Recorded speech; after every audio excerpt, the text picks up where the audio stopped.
In the travel industry, all-inclusive is a covetable term. It basically means that they're charging you enough upfront that they promise to not to nickel and dime you on the rest of the trip. And for some people, there's an advantage to that. Others are perhaps buying into it, knowing that they're going to spend more money up front, but to be able to enjoy the trip more, to not have to worry about every livid little thing and the cultural differences of how much you tip, should you tip, what's included, what's the price. Every time you got a snack or something, you don't want to be charged. So it's out of convenience of not having to make those decisions that some people will subscribe to an all-inclusive thing. Jesus brings about the term all-inclusive in a way that is not all that popular. He's basically saying that we are supposed to be concerned about every little thing that determines our morality.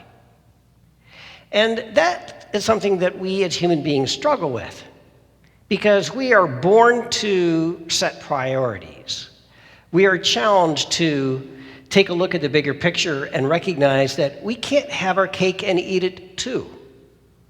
We don't have enough money, we don't have enough energy, we don't have enough resources to be able to do everything that we would want to do. So we have to make sacrifices and choose the greater good, even though we can't have everything.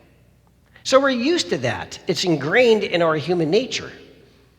And then Jesus comes along and says, no, you can't let anything drop. You can't let it go. Now, we shouldn't read into this that Jesus expects us to do the impossible, to go above and beyond what we're humanly capable of. But what he is asking us to do is to not get to the point where out of convenience, we turn a blind eye to things. Or out of comfort, we downgrade certain things to a point where, well, it doesn't really matter anymore, and I'm just going to set my priorities here. So Jesus goes after the scribes and the Pharisees in large because of their hypocrisy. But he makes a comment that you worry about little tiny details and you'll do those because they're perhaps easier. But when it comes to loving God with your whole being, loving your neighbor as yourself, that's a bigger challenge, and you shouldn't be writing that off doing the letter of the law. Or, conversely, we shouldn't be doing the big things and think, well, we've done enough, and not worry about the little stuff. So Jesus is calling our morality and our use of conscience to be all-inclusive, to look at everything, and to be concerned about everything. And out of convenience, we kind of resent that.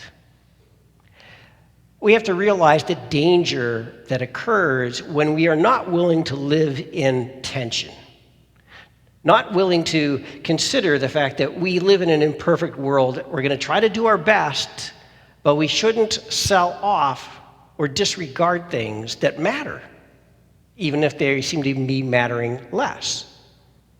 So Pope Francis is being called out because he's targeting both of our presidential candidates as neither one being totally for life.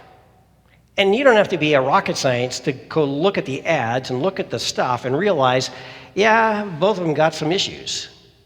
And we might say, well, I'm going to set my priorities here, so I have to go with this character. Jesus would say, not so fast. You have to consider the bigger picture. You still have to make a decision. Jesus understands that. But he's basically saying we have to consider all the details that people fall in different camps all over the place. And I think the importance of this is because when we don't consider the issues that are value or higher value to another person, we demonize them. And all I have to do is drive around and look at front yards and realize that this is weaponizing and polarizing us. And regardless of who wins, we all lose if we are not willing to consider the fact that we are supposed to be in this together.